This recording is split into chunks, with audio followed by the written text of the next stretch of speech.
Ads లేకుండా latest episodes చూడండి. మనలో మనకి గొడవలు పెట్టడానికే దివ్యలా మాట్లాడబడింది.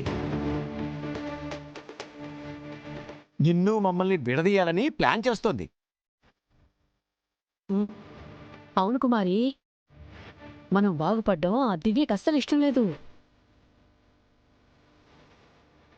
నీ మనసును విరిచేసి నిన్ను మాకు దూరం చేయాలని చూస్తుంది. ఆ దివ్యమాయలో అస్సలు పడిపోకు.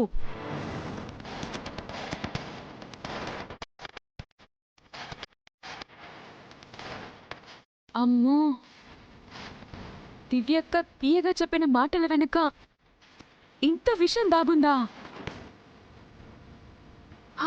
ఇంకా నయం, మీరున్నప్పుడే దివ్యకొచ్చి చెప్పింది కాబట్టి సరిపోయింది. లేకపోతే నేను మారిపోయి నేను మిమ్మల్ని బయటికి గెంటేసేదాన్నేమో. అమ్మో, దివ్యకుతో కాస్త జాగ్రత్తగా ఉండాలి.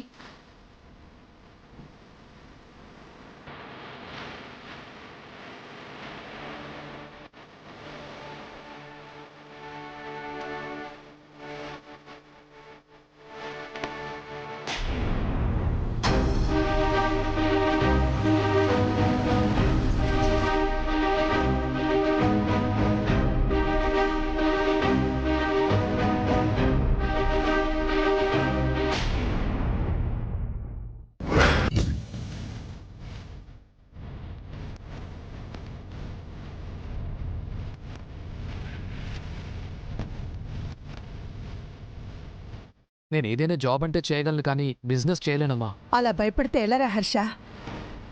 ఏదైనా ధైర్యంగా చేయాలి, అప్పుడే జీవితంలో ముందుకెళ్ళగలం. అన్నది కరెక్టేనమ్మా. నాకు బిజినెస్లో ఎలాంటి ఎక్స్పీరియన్స్ లేదు. అసలు ఏ బిజినెస్ చేయాలో కూడా నాకు తెలియట్లేదు. నష్టపోతే నాన్న దగ్గర మాట పడాల్సి వస్తుందమ్మా. జాబే బెటర్ ఏమో. జాబ్ కన్నా బిజినెస్సే బెటర్ కదండి.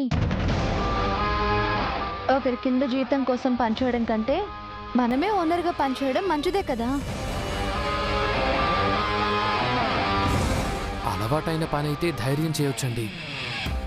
కొత్త పని అంటే కంగారు ఉంటుంది కదా. కొత్తది ఏదైనా సరే మొదట్లో భయపెడుతుందండి. అలవాటైపోతే ఎక్స్పీరియన్స్ వస్తుంది, ధైర్యం కూడా వస్తుంది.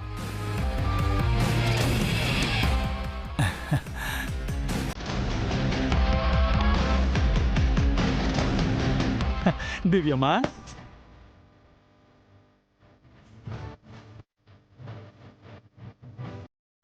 చారుకేశా, అక్కడే నిలబడిపోయావేంటి? రా.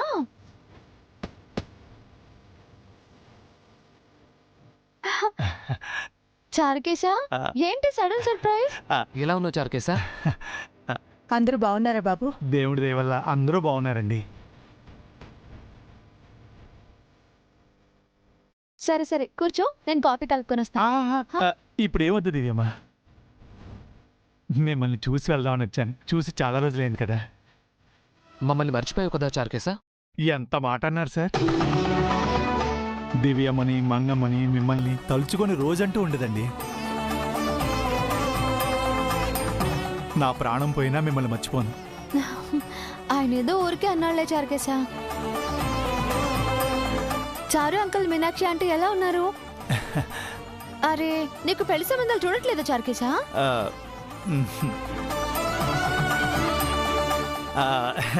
అప్పుడే నాకు పెళ్ళండి దివ్యమ్మ. అప్పుడేనా? అప్పుడేంటి చారుకేశా? ఇంకెప్పుడు పెళ్లి చేసుకుంటావు? బాబు, మీకు దండం పెడతాను. ఇక ఆ టాపిక్ వద్దు. మీకు గుడ్ న్యూస్ చెబుదామని వచ్చాను, నన్ను వదిలేండి.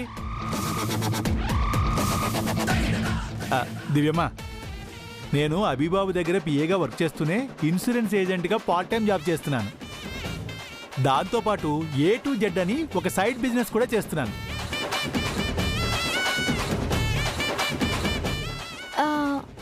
A to Z బిజినెసా? నేను ఒక యాప్ క్రియేట్ చేశాను. ఎవరైనా ఏదైనా కొనాలన్నా అమ్మాలన్నా జస్ట్ ఆ యాప్కి లాగిన్ అయితే చాలు. ఏదైనా ఇలా కొని పెడతాం, ఇట్టే అమ్మి పెడతాం. మంచి బిజినెస్ చారుకేశా. గొప్ప ప్లానే వేశావు. టైంకి వచ్చావు చారుకేశా. ఆయనకు కూడా మావయ్య గారు ఏదైనా బిజినెస్ చేసుకోమని 50 లక్షలు ఇచ్చారు. దాన్ని పెట్టుబడిగా పెట్టి నెల రోజుల్లోపు డబుల్ చేస్తే ఇంకో ₹1 కోటి ఇస్తామని చెప్పారు. నీకు తెలిసిన ఏదైనా మంచి బిజినెస్ ఐడియా ఉంటే చెప్పవా? ఏంటి దివ్యమ్మా, నన్ను ఆట పట్టిస్తున్నారా? లేదు చార్కేశా, తను జోక్ చేయట్లేదు. నిజంగా నాకు మంచి బిజినెస్ ప్లాట్ఫామ్ కావాలి. మంచి ఐడియా చెప్పు. ఊరుకోండి సార్, మీరు కూడా ఏంటి? అసలు దివ్యమ్మ ఎంత పెద్ద బిజినెస్ ఉమెనో మీకు తెలీదా? జై గ్రూప్ ఆఫ్ ఇండస్ట్రీస్ కి ఒకప్పుడు దివ్యమ్మే చైర్మన్. 100 కోట్ల టర్నోవర్ ని తన చేతుల మీదుగా నడిపించారు. అప్పుడు కూడా దివ్యమ్మకి నేనే పియ్యాను సార్. అదంతా ఒకప్పుడులే చార్కేశా. నాన్న అమ్మమ్మ ఇచ్చిన వ్యాపార సంస్థలు, వాటిని నమ్ముకుని బతుకుతున్న వేలాది మంది ఉద్యోగులు, వాళ్ళ కుటుంబం కోసం నేను పనిచేశానంతే. కానీ ఇప్పుడు వేరు. నేను ఈ చిన్న కుటుంబంలో నేను ఒక భాగస్వామిని మాత్రమే. ఇక్కడ పరిస్థితులంతా వేరు. అయితే మాత్రం మీ తెలివితేటలు ఎక్కడ పోతాయి దివ్యమ్మ? మీరెవరు? ది గ్రేట్ సూర్యదేవర జై సూర్య సార్ అలివేలు మంగతాయారు మేడంల కూతురు, ఐరన్ లేడీ స్వరూప మేడం గారి మనవరాలు. అబ్బబ్బా, అదంతా కాదులే చార్కేశా. ఇప్పుడు నువ్వు నాకు హెల్ప్ చేస్తావా చేయవా? ఏంటి దివ్యమ్మ మీరు? సాయం అనేది చాలా పెద్ద మాట. మీరు ఆర్డర్ వేయండి. నేను వెంటనే ఏదో ఒక బిజినెస్ స్టార్ట్ చేయాలి చార్కేశా. బిజినెస్ అంటే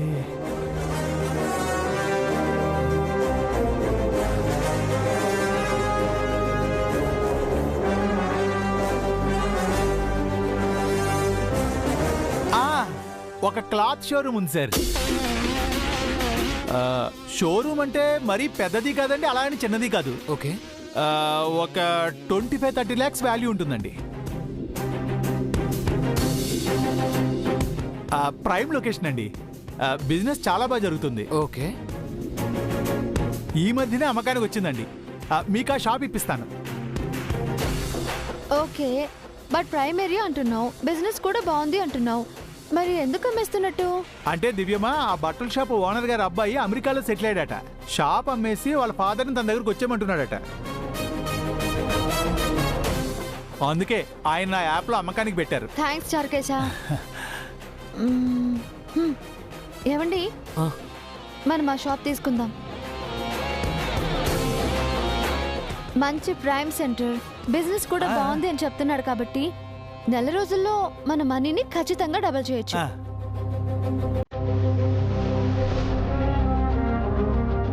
కానీ బట్టలు అమ్మడం నాకు రాదు కదండి. ఒరే, అలవాటైతే అదే వస్తుందిరా. ముందైతే ధైర్యం చేయి. మరి నష్టం వస్తే ఎలాగమ్మా? ఏవండి, ఈ నెగటివ్ థాట్సే వద్దనేది. లాభం వస్తుంది అనుకునే పని చేద్దాం. వ్యాపారం అంటే కలిసి రావాలండి. ఎంత కష్టపడ్డా కలిసి రాకపోతే నష్టాలే వస్తాయి.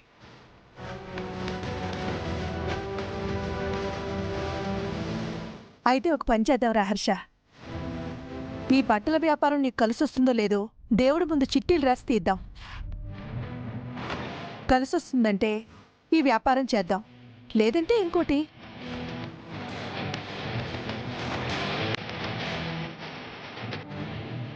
సరే అమ్మా.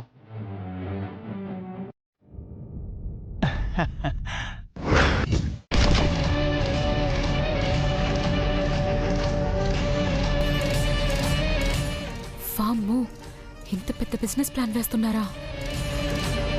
వెంటనే వెళ్ళి అమ్మతో నాన్నతో ఈ విషయం చెప్పాలి. ఎంత ధైర్యం లేకపోతే ఆ దివ్య మనకే వార్నింగ్ ఇస్తుందా? మన కూతురు నుంచి మనల్ని విడగొట్టాలని చూస్తుందా? నాన్నా, నాన్నా, ఏం చేస్తున్నారు? ఏముంది, నువ్వు మీ అమ్మ పెట్టారుగా ఓ దిక్కుమాలిన కండిషన్. ఈ ఇంట్లో ఏ పనైనా మనమే ముందు చేయాలని. అవునే, అందుకే నేను బట్టలు ఉతికేస్తే మీ నాన్న ఆరేశాడు. మా సంగతి సరేనమ్మా, నువ్వేంటి ఏదో శుభవార్తో దుర్వార్తో మోసుకొచ్చినట్టున్నావు. ఇది శుభవార్తో దుర్వార్తో మీరే చెప్పాలి నాన్న. ఇందాక ఇంటికి చారు కేసా వచ్చారు. ఈ చారు కేసు సాంబారు కేసు ఎవడు? దివ్యక్క వాళ్ళ అన్నయ్యకి పియ్య అంట. ఎందుకు వచ్చాడంట? మంచి సెంటర్లో ఒక బట్టల షాప్ ఉందంట. మంచి గిరాకీ కూడా ఉందంట. ఆ షాప్ నమ్మేసి ఓనరు అమెరికా వెళ్ళాలనుకుంటున్నాడంట. ఆ షాప్ను తీసుకోవాలని దివ్యక్క హర్ష బావ మాట్లాడుకుంటున్నారు. షాప్ ధర 30 లక్షలేనంట. ఓహో, 30 లక్షలకి షాపు కొనేసి 30 రోజుల్లో 1 కోటి సంపాదించి మీ మావయ్య నుండి ఇంకో 1 కోటి కొట్టేయాలని ప్లాన్ చేస్తున్నారన్నమాట. అవునాన్నా? అదే జరిగితే మనం 1 కోటి రూపాయలు మిస్ అయినట్టే. వాళ్ళకంటే ముందు మనమే ఆ షాపును కొనేస్తే మనం ఆ షాపుని కొనడం కాదే, వాళ్ళనే ఆ షాపుని కొనకుండా చేయాలి. మనం బాగుపడటం కన్నా వాళ్ళని ముంచేయటం మంచిది కదా.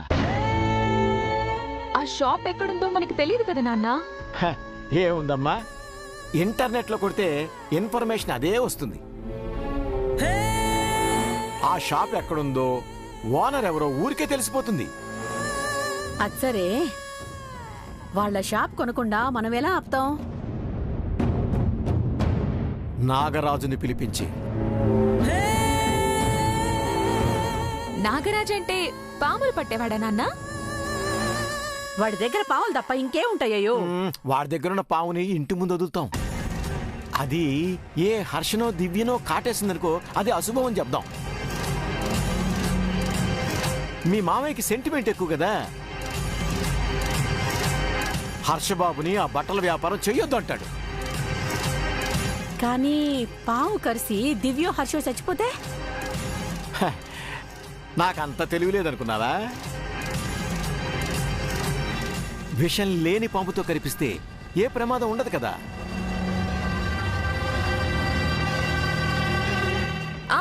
ఇంకో విషయం నాన్న, బట్టల వ్యాపారం చేయడానికి హర్షాబావ గారు వెనక ముందు ఆలోచిస్తున్నారు. బట్టల వ్యాపారం చెయ్యాలా వద్దా, కలిసొస్తుందా రాదా అని సుమిత్ర అత్తయ్య దేవుడి ముందు చిట్టీలు వేసి తీసి చూద్దామన్నారు. అయితే మరీ మంచిది.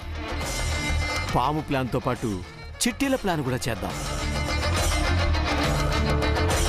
బయట పామును వదులుదాం, బట్టల వ్యాపారం కలిసి రాదని ఇంట్లో చిట్టి మారుద్దాం. పాము కాటుతో మీ మావయ్య, చిట్టీల పేరుతో మీ అత్తయ్య సెంటిమెంట్ ఫీల్ అయ్యి హర్షబాబుని బట్టల వ్యాపారం చేయనీయకుండా ఆపేస్తాయి.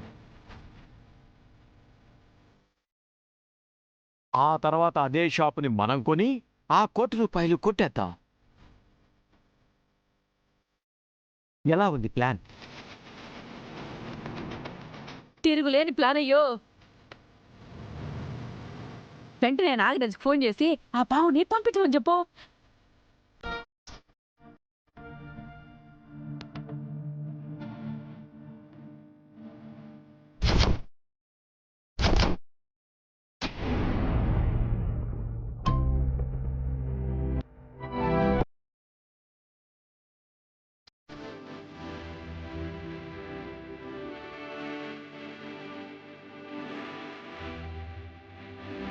మీరు అనవసరంగా సందేహపడుతున్నారు గాని అసలు మా దివ్యమ్మ చేత్తో ఏ పని మొదలుపెట్టినా అది సూపర్ సక్సెస్ ఏనండి. మీ మేడం గారికి ఉన్న ధైర్యం నాకు లేదు చార్కేసా. ఊరుకోండి సార్, దివ్యమ్మ మీ పక్కన ఉంటే మీకు భయం దేనికి? భయమని కాదు చారుకేశా, వాళ్ళ నాన్నగారిచ్చిన డబ్బు పట్ల హర్షకున్న బాధ్యతది. నమస్తే మేడం. నమస్తే. మీ అభిబాబు ఎలా ఉన్నారు? మా దివ్యమ్మ ఇక్కడ ఎంత హ్యాపీగా ఉన్నారో మా అభిబాబు కూడా అక్కడ అంత హ్యాపీగా ఉన్నారండి. నువ్వేది తిన్నగా మాట్లాడవా చారుకేశా? ఏ అన్నయ్యకైనా చెల్లెలు సంతోషాన్ని మించిన సంతోషం ఏముంటుందండి?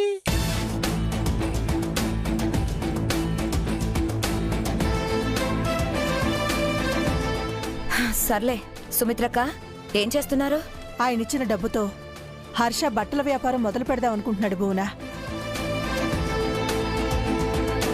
అది హర్షకి కలిసొస్తుందా లేదా అని దేవుడి ముందు చిట్టీలు పెట్టి తీద్దాం అనుకుంటున్నాం. ఒకవేళ కలిసి రాదు అని చీటీ వస్తే ఏం చేస్తారు వదినా?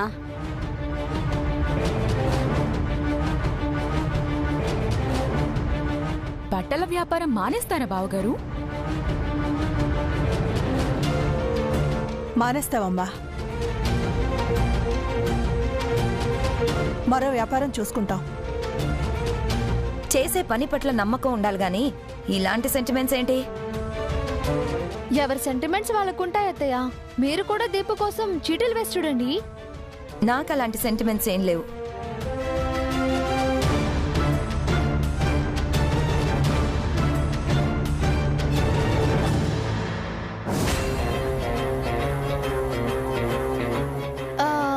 తాయర్ పిన్ని, మీకు ఇలాంటి సెంటిమెంట్స్ ఏమైనా ఉంటే కుమారి నువ్వు కూడా దీపు కోసం చీటీలు రాయి. ఆ పనే చేద్దాం అనుకుంటున్నాం అక్క.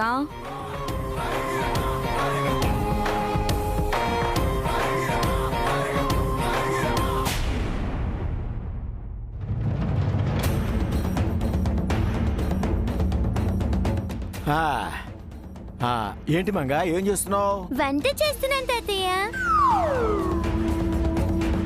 అదో జీవితం, ఆఖరికి పసిపిల్ల కూడా వెటకారం పడుతుంది.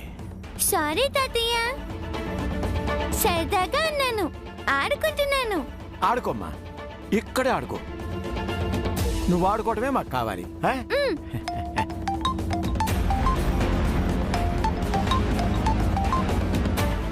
ఎక్కడ నాగరాజు? ఇక్కడే సార్, గేట్ బయట సార్. అక్కడే ఉండు, వస్తున్నా. Okay sir. అక్కడే ఉండు. నువ్వు ఆడుకోమ్మా.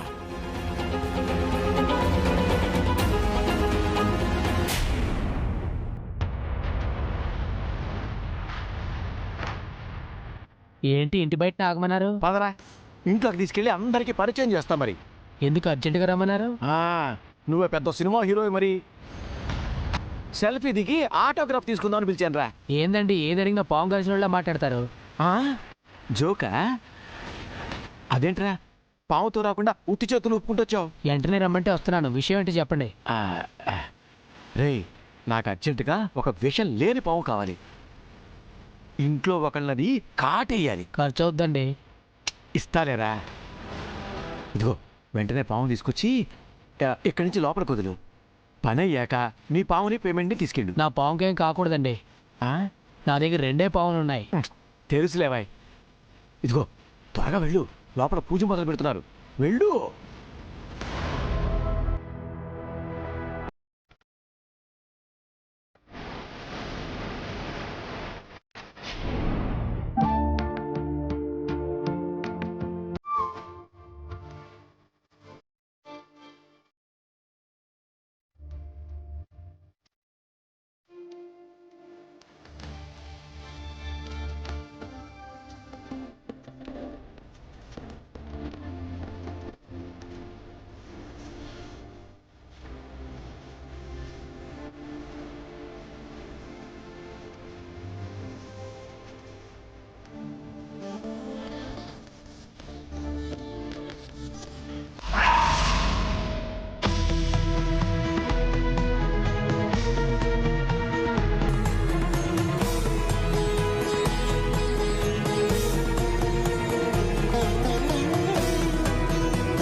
అమ్మ దివ్య, ఇందులో ఓ చిట్టి తీయమ్మా.